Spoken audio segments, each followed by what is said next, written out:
En materia de vivencias de la modernidad, la década de 1920 es una etapa definitiva.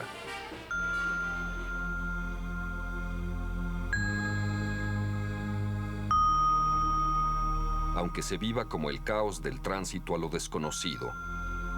Un siglo de luchas civiles, fanatismos conservadores e intervenciones extranjeras, de la dictadura de Porfirio Díaz, de una revolución de grandes batallas y por lo menos 500.000 de muertos, afirman pese a todo la idea de nación y postergan la puesta al día cultural, las lecturas de vanguardia, los conciertos, el conocimiento del arte moderno, que cambian la percepción social en Europa y Estados Unidos. Apenas circulan en México los escritos de Sigmund Freud, las teorías marxistas, el arte de ruptura, la experimentación literaria, el conocimiento científico que proporciona noticias sorprendentes sobre el comportamiento humano y el puesto del hombre en el cosmos. Y de pronto, lo pospuesto entra en acción, y el frenesí de la actualización anima a poetas, narradores, músicos, pintores, intelectuales, directores de teatro y los seres intrépidos llamados en ese momento mujeres liberadas. Gracias a la revolución, los mexicanos, aislados tradicionalmente por la orografía misma y las distancias del país, se conocieron entre sí. Aprendieron su manera de caminar, de cantar, de hablar, de comer, de soñar. Y de este encuentro resultó una conciencia de lo que era nuestro pasado histórico y cultural. Nos enteramos de que teníamos un pasado indígena, de que teníamos un pasado hispánico y sobre todo que teníamos un pasado mestizo que conformaba nuestra identidad. Esta identidad comenzó entonces a expresarse poderosamente en todos los renglones de la creatividad, en la pintura, a través de figuras como Diego Rivera, Frida Kahlo, David Alfaro Siqueiros, José Clemente Orozco, Rufino Tamayo, en la música con Carlos Chávez, Silvestre Revueltas, en el cine con Fernando de Fuentes, Emilio Fernández, en la poesía de López Velarde a Javier Villaurrutia, en todos los renglones del arte, la arquitectura. México encontró una identidad gracias a la revolución. A los grupos literarios se les conoce por las revistas o las asociaciones de que en un primer momento forman parte. Los integrantes del Ateneo de la Juventud inician su vida creativa a principios del siglo XX, pero solo después se difunde su obra extraordinaria. Martín Luis Guzmán publica en 1928 El Águila y la Serpiente y en 1929 La Sombra del Caudillo, dos obras maestras que recrean las atmósferas de la revolución como lucha armada y como batalla criminal por el poder.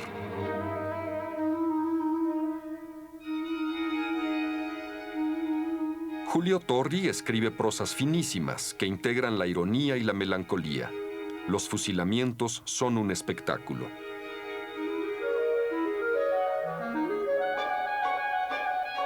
Antonio Caso, el primer filósofo así considerado, convierte sus clases en mítines de jóvenes arrebatados por la vehemencia que divulga a Platón, Aristóteles, Descartes, Kant, Bergson. José Vasconcelos es secretario de Educación Pública, autor de numerosos libros sobre filosofía y de 4 extraordinarios volúmenes autobiográficos donde el personaje se sitúa en el centro de un país convulso, dividido y unificado por las ambiciones personales. La tetralogía de Vasconcelos, Ulises Criollo, La Tormenta, El Desastre y El Proconsulado, describe una etapa filtrada por el talento enorme y el resentimiento profundo. Alfonso Reyes es el gran polígrafo. Es poeta, cuentista, ensayista, cronista, traductor, divulgador de los clásicos griegos. Estudioso del arcipreste de Hita y de Góngora, entusiasta de Mallarmé y los poetas ingleses del siglo XIX.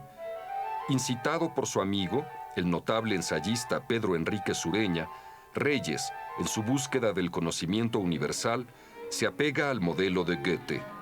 Gris es toda teoría, mas verde es el árbol de la vida.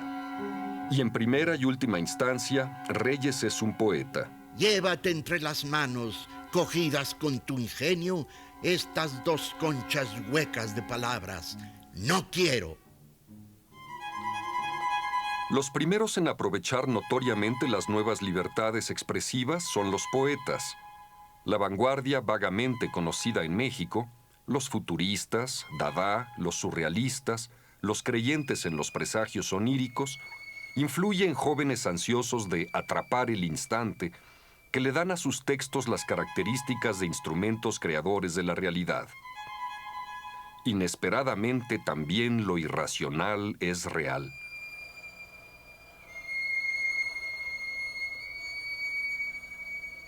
En 1920 y 1921 aparecen los estridentistas, un movimiento más valioso en las artes plásticas que en la poesía, aunque en sus años de auge parezca lo contrario. Los poetas Manuel Maplesarce, Germán Listarzubide, Arqueles Vela, Luis Quintanilla y los artistas Leopoldo Méndez.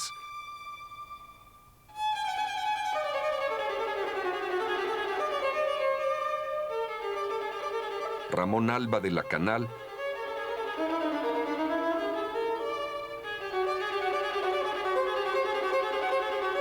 Jean Charlot,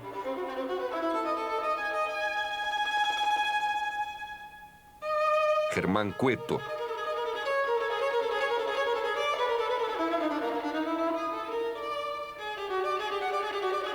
Fermín Revueltas,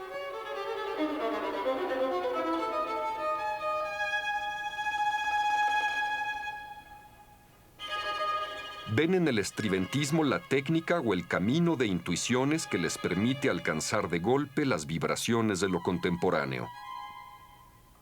Los estridentistas se deleitan en el escándalo. Proclaman en su primer manifiesto «Viva el mole de guajolote y muera el cura Hidalgo», y usan de metáforas intrépidas. El amor y la vida son hoy sindicalistas y todo se dilata en círculos concéntricos. Aman la belleza sudorosa de los obreros y la aristocracia de la gasolina y recuerdan la lección de los futuristas italianos.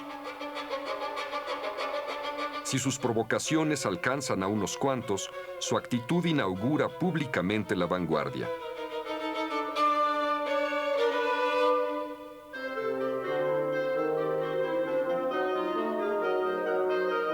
La altísima calidad de los poetas modernistas y de la narrativa de la Revolución Mexicana y las obras de Alfonso Reyes, José Vasconcelos, Martín Luis Guzmán, Julio Torri y Pedro Enríquez Sureña integran el primer canon de la literatura mexicana del siglo XX. Esto no significa un encierro nacionalista y mucho menos el olvido de la cultura mundial, algo imposible por lo demás. Lo que revela el apego a la tradición nacional es la existencia de obras imposibles de desdeñar. No se puede escribir ignorando el vigor de esta tradición o atenidos únicamente a ella. Y esta conciencia simultánea de lo nacional y lo internacional, que explica el proceso de los escritores, se evidencia con los integrantes del grupo de los contemporáneos, llamados así por la revista de ese nombre, publicada entre 1928 y 1931. En lo fundamental, Contemporáneos es un movimiento de poetas que se afirma en el entrecruce de un estreno de libertades y la reducción de lectores por el paso de la poesía rimada a la poesía libre. El que la gran mayoría de esta generación sean poetas es una casualidad y es la prueba del sitio primordial de la poesía. Y así tarden en hallar un público amplio para sus obras, desde el principio se reconoce la poesía de Jaime Torres Bodet, Carlos Pellicer, Bernardo Ortiz de Montellano, Gilberto Owen, Jorge Cuesta, José Gorostiza, Javier Villaurrutia, Salvador Novo. Algunos de ellos, Novo, Villaurrutia, Cuesta, son prosistas excepcionales. Novo es un gran cronista y Cuesta es de seguro el ensayista más agudo y radical de la primera mitad del siglo XX. Pero es en el espacio poético donde toman forma las lecciones de la modernidad y la sensibilidad distinta. Torres Bodet escribe poesía decorosa un tanto a la manera de Enrique González Martínez. Un hombre muere en mí siempre que un hombre muere en cualquier lugar, asesinado por el miedo y la prisa de otros hombres. De su adolescencia a los 80 años de edad, Pellicer mantiene la misma vitalidad y el mismo asombro regocijante ante los poderes de la naturaleza y de la imagen. El gran tambor del viento que antecede a la lluvia, en cuyas vidrierías los instantes cierran la boca a todo comentario. El gran tambor del viento perfora los oídos de la atmósfera y se queda colgando de un cartílago. Ortiz de Montellano, muy influido por las doctrinas freudianas, aprovecha los estímulos de la enfermedad, el instinto tanático y la zona del misterio, el inconsciente. Su testimonio es radical. Soy el último testigo de mi cuerpo. Veo los rostros, la sábana, los cuchillos, las voces y el calor de mi sangre que enrojece los bordes y el color de mi aliento tan alegre y tan mío. Soy el último testigo de mi cuerpo. Gilberto Owen escribe las elegías del amor viajero, la transformación de los sentimientos en geografía y materialidad. Ahora vas a oír, Natanael, a un hombre que a pesar de sus malas compañías, los ángeles, se salvó de ser ángel con ser hombre.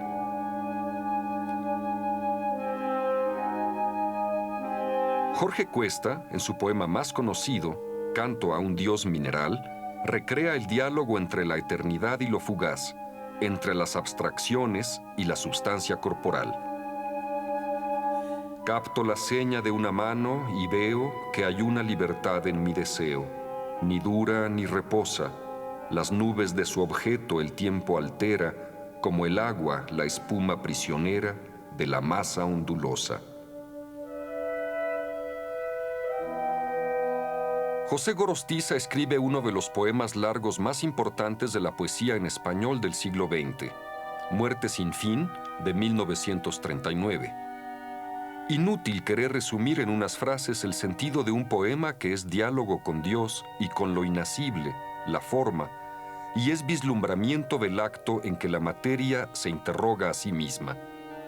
Lleno de mí, sitiado en mi epidermis, por un Dios inacible que me ahoga, mentido acaso por su radiante atmósfera de luces, que oculta mi conciencia derramada, mis alas rotas en esquirlas de aire, mi torpe andar a tientas por el lodo.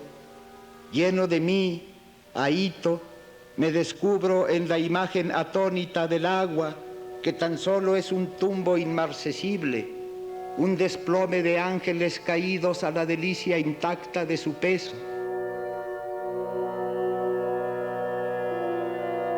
Javier Villaurrutia, en especial en su libro Nostalgia de la muerte, ofrece su versión de la otra sensibilidad, el ámbito donde la noche es la realización del instinto y la muerte no es el fin de la vida, sino la certeza de lo efímero de toda experiencia dichosa.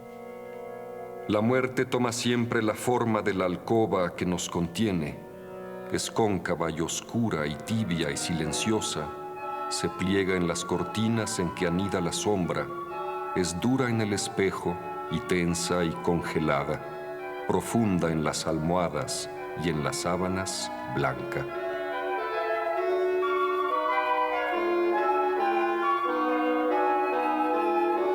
Salvador Novo, en toda su obra y muy en especial en su poemario Nuevo Amor, construye un personaje literario que es un magnífico evocador de atmósferas, un escéptico, un provocador, un desengañado de la condición amorosa.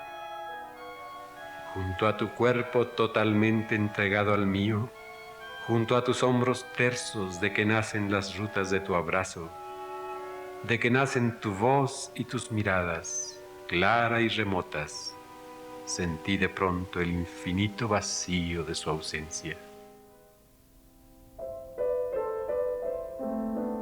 La música del siglo XIX mexicano circula hoy de manera muy restringida, salvo las composiciones muy probadas de Juventino Rosas, Felipe Villanueva, Ricardo Castro y, apenas redescubierto, Melesio Morales. Es una música todavía muy derivada, con escasas muestras de originalidad, que en las primeras décadas del siglo XX se renueva gracias a tres compositores poderosos: Manuel M. Ponce, Silvestre Revueltas y Carlos Chávez. Otros autores importantes se van a conocer en la primera mitad del siglo XX.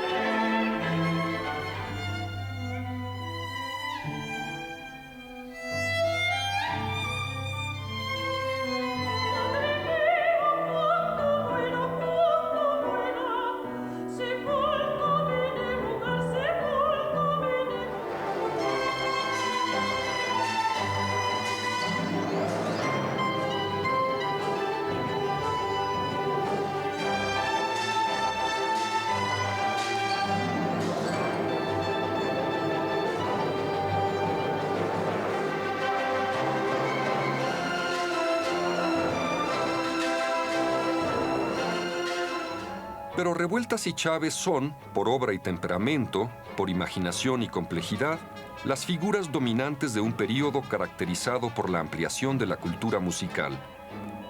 El lento surgimiento de las orquestas en todo el país, las dificultades para diversificar el gusto del público, la incomprensión generalizada de la música nueva. Revueltas y Chávez emprenden la creación de una época sinfónica en diálogo con el espíritu de la revolución. Esto es, cargada de visiones dramáticas y festivas, de equivalentes musicales de la sensación potente de la historia.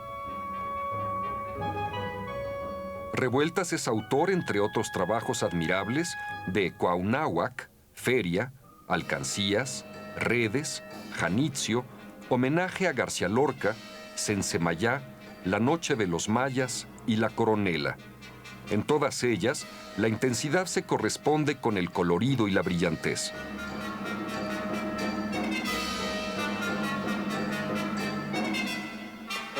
La primera pieza conocida de Chávez es de 1917.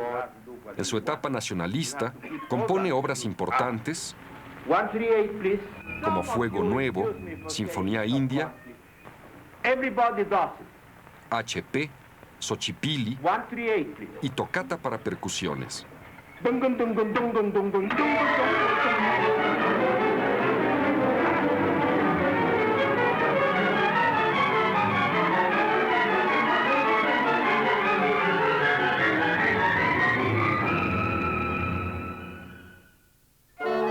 Entre 1920 y 1960 surge y se implanta el público de la modernidad cultural en todo México.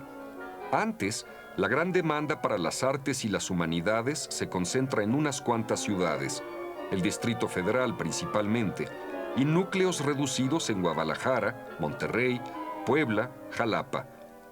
El público se expande con ritmo seguro, pero el ganador definitivo en el siglo XX es el centralismo cultural, uno de los agobios nacionales.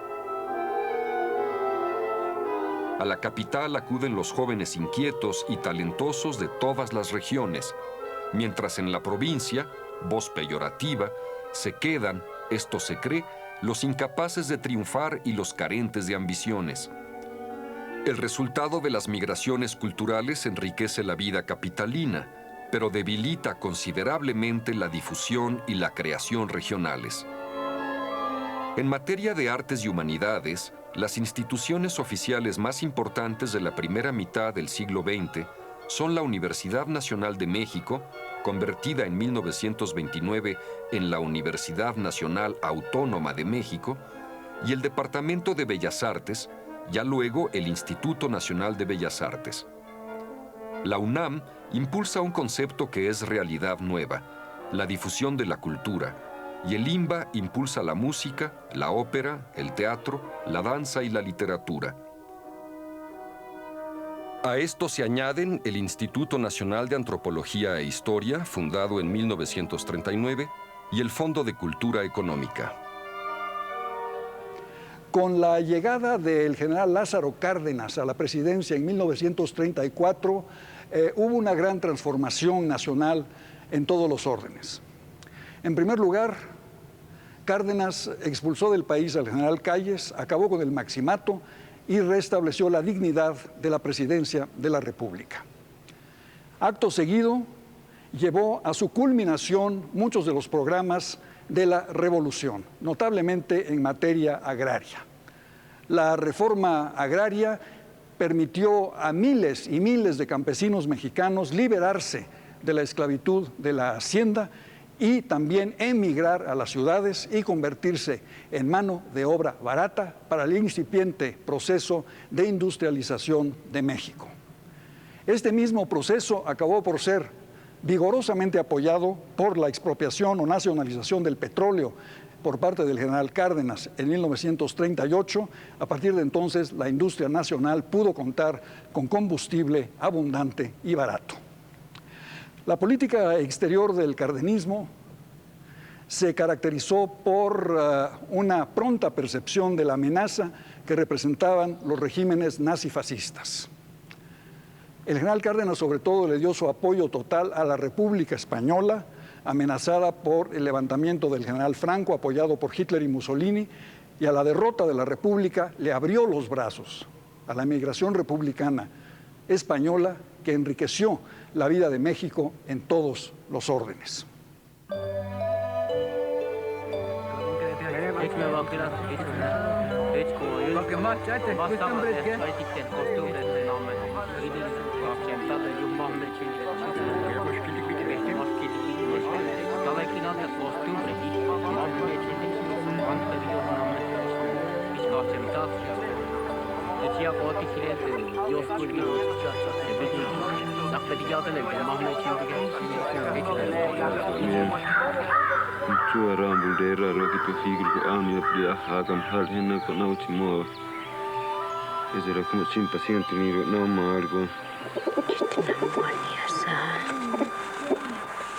La cultura de los numerosos grupos indígenas en el país parece aletargada por el cerco de explotación racista de las etnias.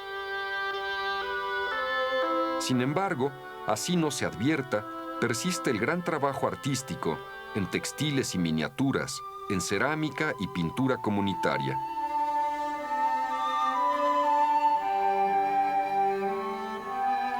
Y no todo es racismo, aunque las consecuencias disten de ser satisfactorias. En el gobierno del general Lázaro Cárdenas, la preocupación por el desarrollo indígena es genuina. Ya se multiplica gracias a las brigadas de maestros, médicos y trabajadores sociales. Octavio Paz trabaja en una de ellas. En 1935 se funda el Departamento de Asuntos Indígenas, que será luego el Instituto Nacional Indigenista.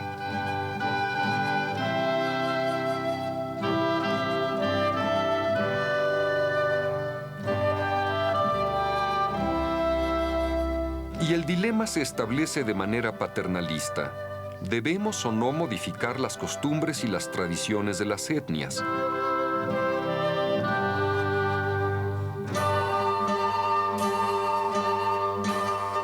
Los arqueólogos van descubriendo el gran pasado indígena, tarea de recuperación que suele ejemplificarse con Alfonso Caso y su hallazgo de la tumba 7 en Monte Albán. Y también los antropólogos y los etnólogos se hacen cargo de la exploración social, histórica y cultural del universo prehispánico y las realidades indígenas. A los trabajos de Manuel Gamio y Miguel Otón de Mendizábal se suman a partir de 1956 los de Fernando Benítez, gran impulsor del periodismo cultural. Colón creía estar en las Indias Y efectivamente, en esplendor, en civilización, en letras, en moral, es un ejemplo extraordinario el Imperio mexicano.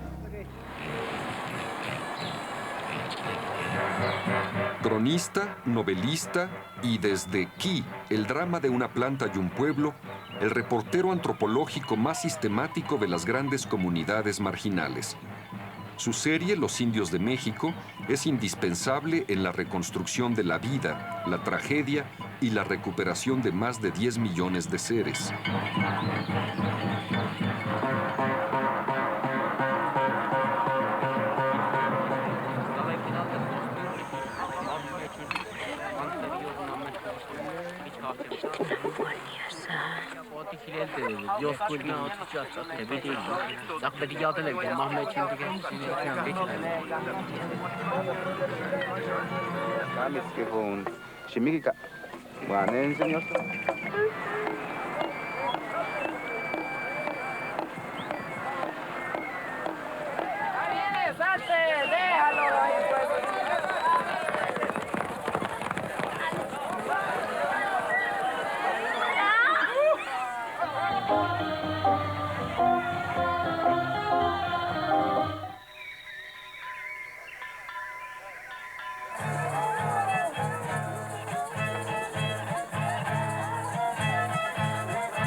Con los ojos cerrados, temblando de terror, el mundo se iba a acabar una vez que se destruían los dioses.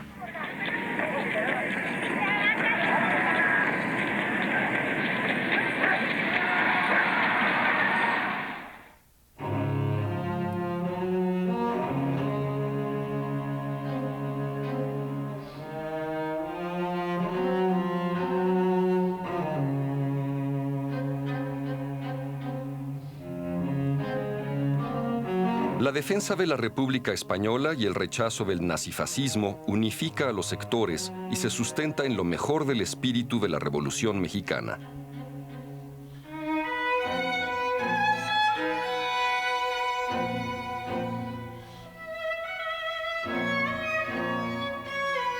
Hay también, por el influjo del realismo socialista, sectarismo y antiintelectualismo, que luego, en esta dimensión negativa, serán sustituidos por la burocratización, que sin embargo no detiene logros extraordinarios de la difusión cultural. Los disidentes del muralismo se saben, así sea en los márgenes, parte de las tendencias internacionales, y por eso, para poner al día a la cultura mexicana, estudian con rigor lo que se produce en Europa, a Picasso sobre todo, a los expresionistas y a los surrealistas. Apenas conocidos o desconocidos, estos pintores se alejan de la pretensión del arte público y, entre otras cosas, rescatan imágenes, atmósferas y colores del uso popular. De ellos, el de mayor relieve es Rufino Tamayo, nacido en Oaxaca, en cuya complejidad formal interviene en el notable sentido del color,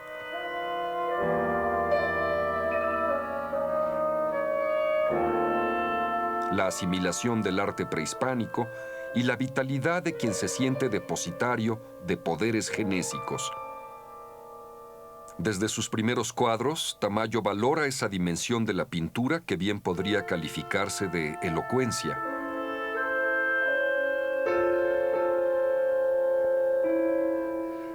El impulso lírico, las formas intuidas y rápidamente concretadas de una tradición que incluye el colorido de los pueblos, la escultura indígena y las lecciones del arte europeo. A Tamayo lo separa de los muralistas, lo que lo une al grupo literario de los contemporáneos.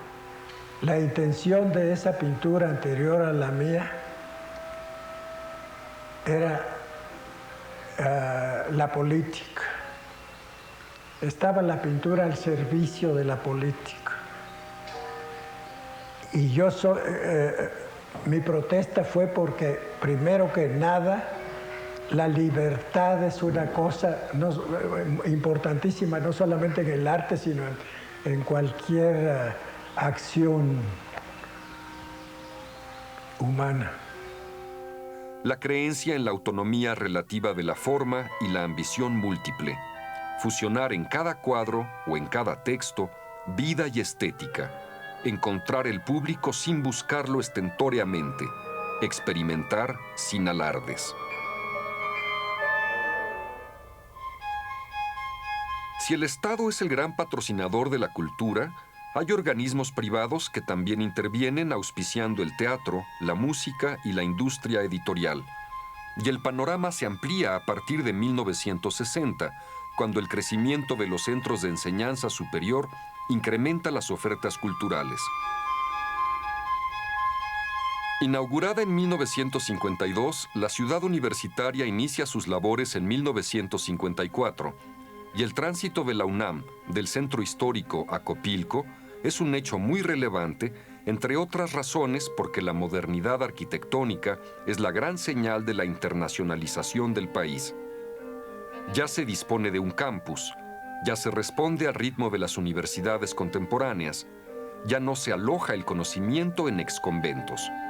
Al mismo tiempo, y la tendencia es irreversible, en todo el mundo la tecnología desplaza a las humanidades. Ya hay a la disposición de los jóvenes muchas más opciones que abogado, médico e ingeniero. De los medios que integran la industria cultural y determinan la cultura popular, ninguno tan colmado de influencias sobre la sociedad y la cultura como el cine, el norteamericano en primer término, pero también el nacional, durante el período llamado la época de oro del cine mexicano, 1932-1956 aproximadamente. En ese tiempo, se producen algunas obras maestras y centenares de películas significativas, rescatables de modo fragmentario, con secuencias extraordinarias e informaciones valiosas y divertidas sobre modos de vida, estilos lingüísticos, actitudes nacionalistas, visiones del paisaje, tradiciones, cambios en la moral social, ratificaciones y desintegraciones de la moral familiar. De alcances con frecuencia más sociológicos que artísticos, los films de la época de oro se caracterizan por rasgos constantes. El azoro ante los poderes tecnológicos, la rendición ante la magia del nuevo medio. Por mí lo echaron del pueblo. La conquista de la credibilidad y la credulidad, con idealizaciones de la provincia y el medio rural y satanizaciones del medio urbano. ¿Qué cosa? La unificación de temas permitidos y exigencias moralistas a cargo de la censura del Estado, la Iglesia y los reflejos condicionados de la familia. Con lentitud, pero inexorablemente, se inicia la diversificación temática, sin renovar atmósferas y temas, sin poner al día los hechos de la vida social y sin desafiar y adular su libertad de criterio, no se retiene al público. ¡Muérate! ¡No quiero volverla a ver en mi vida! La formación de imágenes comunitarias sorprendentemente eficaces y perdurables, el cine de los pobres. El género que todo lo permite y al que en vano quiere sojuzgar la censura es el melodrama. Esa mujer es tu madre. Escuela de la vida, como se dice entonces, que traslada esquemas cristianos a los procesos de la familia y la pareja. ¡No te mueras, mamacita! ¡No te mueras! Enriqueciendo el habla, se constituye en el modelo de comportamiento verbal y gestual. El éxito en los países de habla hispana y el fracaso de crítica internacional. Excepciones, la primera etapa de Emilio Fernández, las películas de Buñuel a partir de Los Olvidados. La indiferencia del Estado que le entrega el cine a la iniciativa privada, previa seguridad de control en lo político, y que solo se ocupa de la industria fílmica en el régimen de Luis Echeverría. En cierto sentido, cultural, visual, de revisión de las costumbres, el cine es el gran elemento modernizador de México porque le proporciona al país su visión de conjunto más persuasiva. Informa a las comunidades de sus apariencias, sus tonos de voz, su habla básica, sus tradiciones, sus impulsos sentimentales, su apertura de criterios, sus gustos profundos, su sexualidad admitida. En 20 años, de 1935 a 1955 aproximadamente, el cine le proporciona un rostro perdurable a las ideas de comunidad nacional en sus vertientes rural y urbana, y también flexibiliza el sentido del humor y el ejercicio melodramático. Miles de películas fijan el idioma de las circunstancias límite, indican las modas pertinentes, difunden las canciones y gracias y a pesar de lo que se contempla, enseñan a reír. ¡Ah! Pues es usted joven, don Mario, válgame Dios. Pero ¿quién lo iba a reconocer en ese carrera último modelo 1952? Bien, pues ¿de dónde? ¿Insiste usted en que debemos tomar por bandera? A la Virgen de los Mexicanos. Sí, capitán. Hoy por hoy no hay mejor símbolo de la nacionalidad que tratamos de forjar que la imagen morena de la guadalupana. ¿Cómo se inventa una nación? ¿Cómo informarle a una sociedad que las divisiones de clase, si bien fatales, pueden ser divertidas? ¿Y que las imágenes ante su vista, por distorsionadas que parezcan, son genuinas? A la industria del cine le resulta sencilla la respuesta a las dos preguntas. Basta con acentuar la cercanía entre el público y los puntos de vista expresados en los films. Basta con ser tan a tal punto sincero que visto desde fuera se dé la impresión de cursi. Y basta también con reiterar presencias que se llamarán mitos y que encarnan visiones consagradas de la dicha y la desdicha, la belleza y la personalidad, el macho y la hembra, el relajo y la tristeza. Señor licenciado, y me dedico... Son ellos Mario Moreno Cantinflas, de seguro la mayor invención del cine mexicano. Yo quiero brindar por la felicidad que el individuo encuentra. Mi general aquí presente, no es... No... Qué bien habla. Usted, señor licenciado, le suplico... Bueno, ¿qué pasó con los frijoles? Oiga, ¿qué?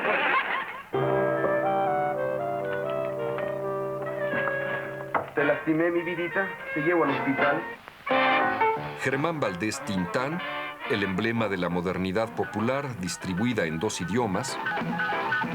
Adiós, Rey. Adiós, Laurita. Adiós, mi vida. Aquí está tu Robert Mitchum. Adiós, aves canoras. Adiós, lago de Chapultepec. Adiós, ahuehuetes repletos de heno. Adiós. Adiós, muchachas. ¿Te fijaste, Pachi? Aquí está su pachucote. ¿No dices que había ido al mercado? Sí, pero es que cuando yo regresé él estaba aquí todavía. Ah, sí. ¿Y qué estaban haciendo? Fernando Soler y Sara García, el patriarca y la matriarca de la tribu que se extiende entre las butacas o las sillas. Soy tu madre, y aunque tú digas otra cosa, nadie, óyelo bien, nadie puede quererte tan sin condiciones, tan tiernamente como yo. No. Créame que la daba por perdida.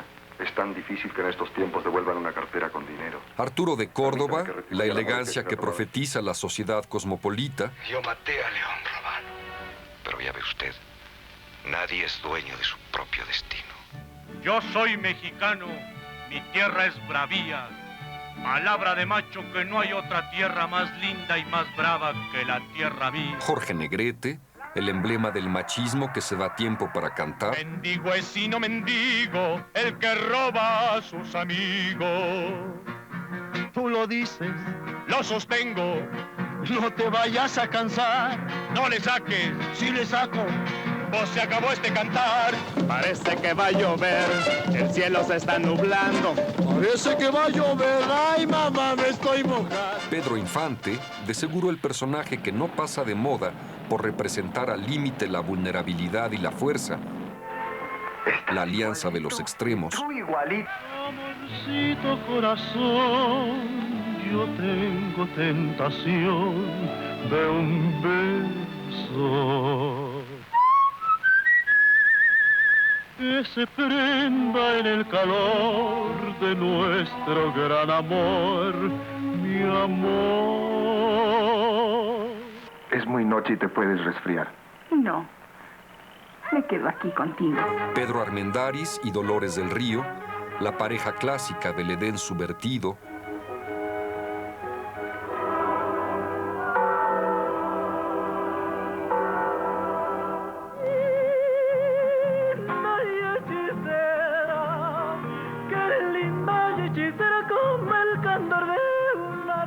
María Félix, la belleza imperial e imperiosa.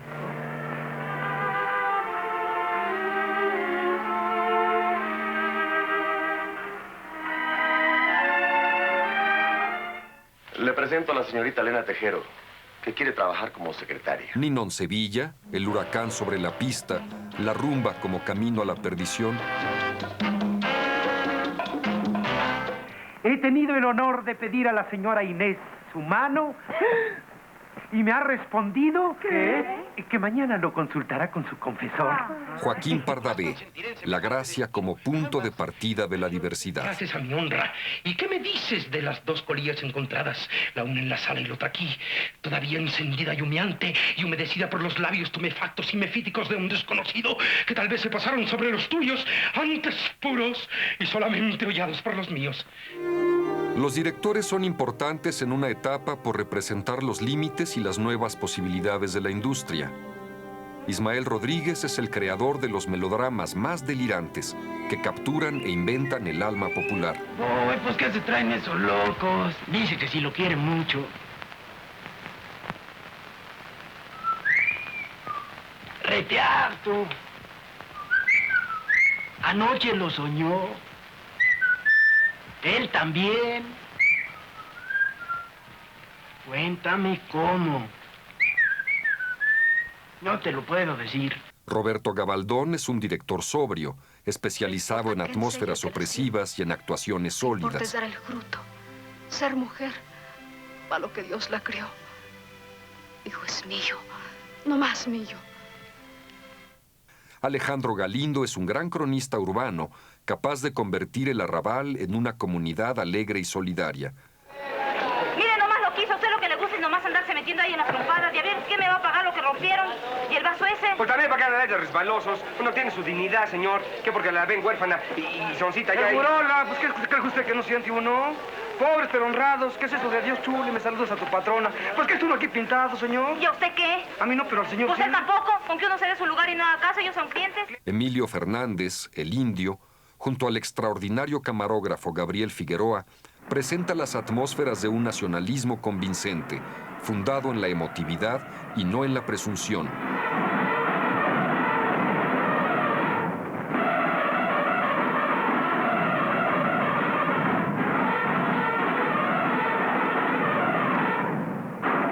Del mismo modo en que Alberto Gut lo es de melodramas centrados en el exceso.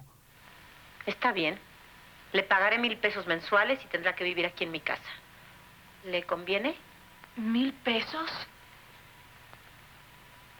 Ya lo creo que me conviene.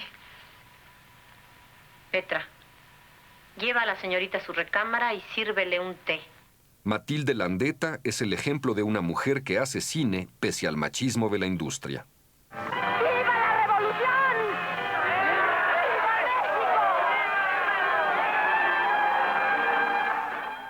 Y Dios se reirá de los ladrones, dicen los santos evangelios. Sin duda el cineasta más señalado de una larga etapa, por la consistencia y la actualidad perenne de varias de sus películas, es Luis Buñuel, el cineasta español que luego de la experiencia surrealista y sus dos obras maestras, Un perro andaluz y La Edad de Oro, arraiga en México donde dirige películas extraordinarias.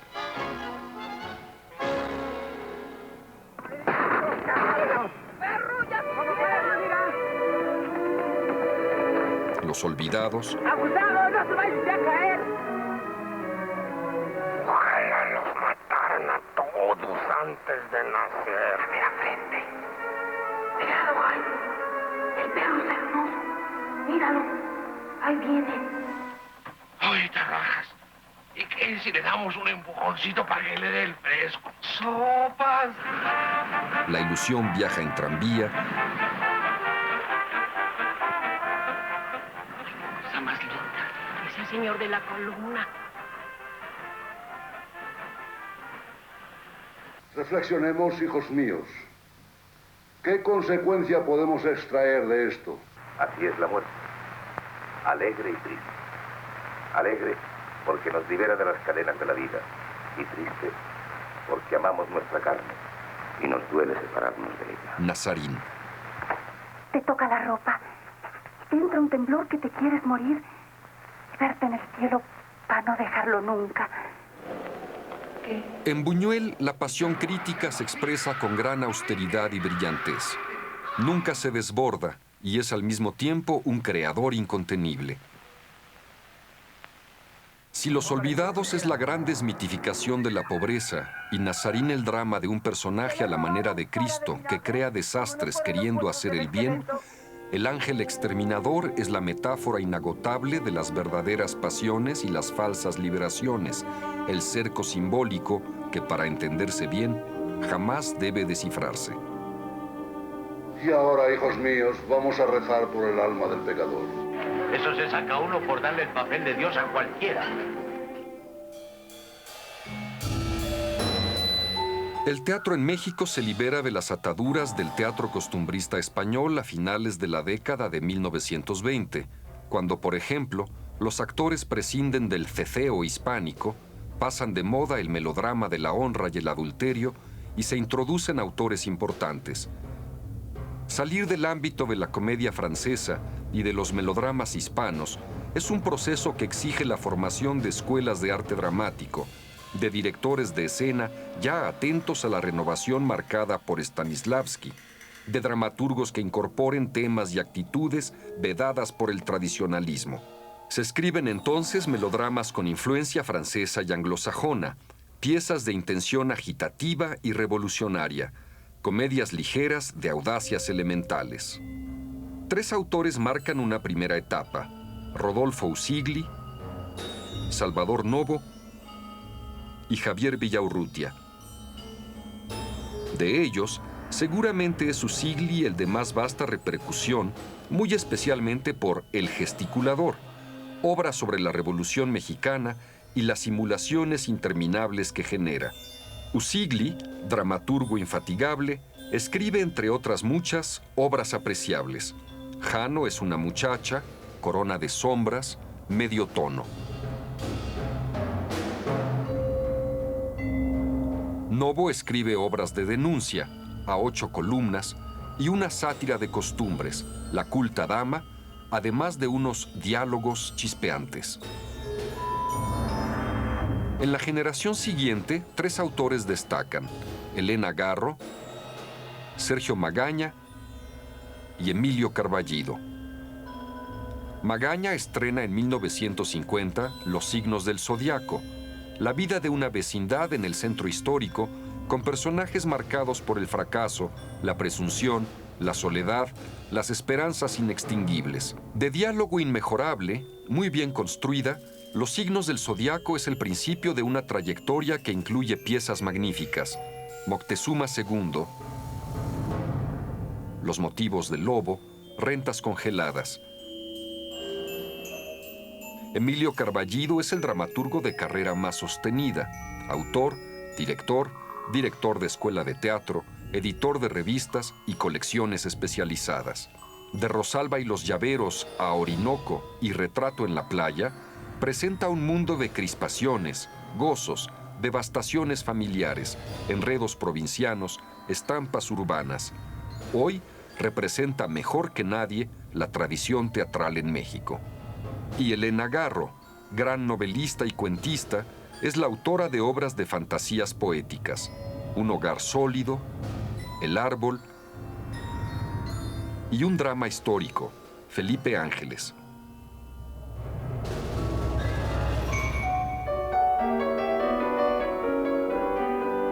Y la tradición, consolidada en las primeras décadas del siglo XX, se diversifica, se rechaza, se contempla con indiferencia, pero se mantiene viva. Y una concepción cada vez más clara de que la Revolución Mexicana había logrado enormes avances sociales, culturales, en muchos órdenes, pero al alto precio de dejar aparte el desarrollo político, el desarrollo democrático. Una juventud educada por la Revolución finalmente se manifestó, y se manifestó diciendo: sí, queremos desarrollo, pero con democracia. Sí, queremos democracia, pero con justicia. Y sí, queremos justicia, pero con desarrollo. Una gran transformación mexicana se avecinaba.